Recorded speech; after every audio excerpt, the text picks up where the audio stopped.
బొమ్మలాంటి ఆమె పక్కనుంటే పగలే వెన్నెలనే కురిపిస్తా నీడలాగా నాతో ఏడడుగులు సాగితే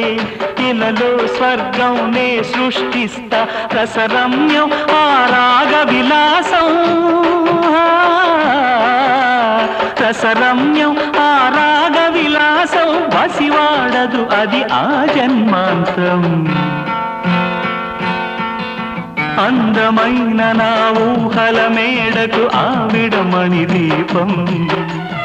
అంది అందని నాశలకు ఆమె ప్రతిరూపం ఆ తలపే నా ధ్యానం ఆ అభినవ దేవత నా ప్రాణం అందమ